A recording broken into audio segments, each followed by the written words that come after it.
Let's say you're about to play a game of football, but as soon as you step on the field, something strange starts to happen.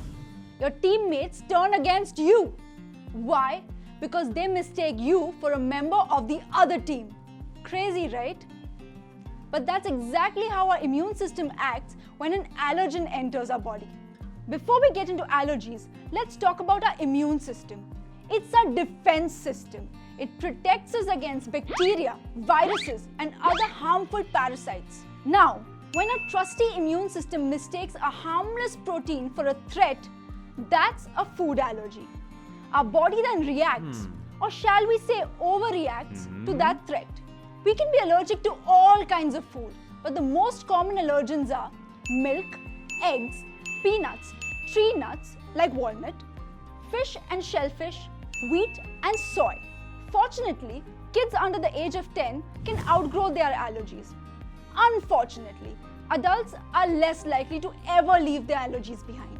Now, the symptoms of an allergy can show up anywhere between a few minutes to a few hours after the person has been exposed to an allergen. These symptoms can range from annoying rashes to difficulty in breathing. At times, an allergic reaction can even cause unconsciousness.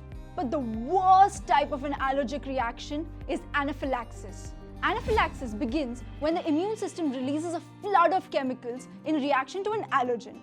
This causes our body to go into shock. Anaphylaxis causes difficulty in breathing and a drop in blood pressure. Think of it like this. You're trying to cross a deserted road.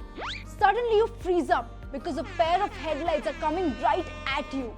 Scary, right? No wonder that anaphylaxis can be fatal. People who suffer from the most severe allergies often carry an EpiPen with them. An EpiPen is a compact epinephrine injection. Epinephrine is also known as adrenaline. It helps to improve heart rate, blood pressure, and reduces swelling. This is especially handy when the swelling is in your throat, obstructing your breathing. Often, if you're allergic to one thing, you are likely to be allergic to other similar food items. For example, if you're allergic to prawns, you may also be allergic to other shellfish like lobsters and crabs. Now, if you know what's causing the allergy, the solution is simple. Avoid the food item. It's the single most effective way of preventing an allergic reaction. If you're unsure of what's in your food, always ask the person cooking or just check the ingredients list. But if you don't know what's causing your allergy, then you might be in a bit of a pickle. Most lab tests that attempt to figure out your special personal allergen are inconclusive. Trying to find a food allergen is like trying to find a needle in a haystack. But medical professionals have a way of trying to isolate each strand of hay till you find the hidden needle. How do they do this? By making you take a food challenge. Sounds like a game show, doesn't it? Just like a game show, the doctor will have you try different potential food allergens till you have a winner. Once they have suspected a trigger food, it is administered in increasing doses over a period of time. The doctor then spends a few hours waiting for a reaction. This goes on till the allergy symptoms are evident and you've narrowed down on an allergen. It's a pity that these tests are costly, time-consuming, and at times unsuccessful.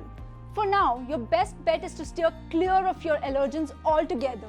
But don't be upset if you find yourself running away from a yummy peanut butter chocolate or a delicious glass of milkshake. Remember, there are a lot of other things on the menu. Like, share and subscribe. And remember to press the bell icon to be notified of our future videos.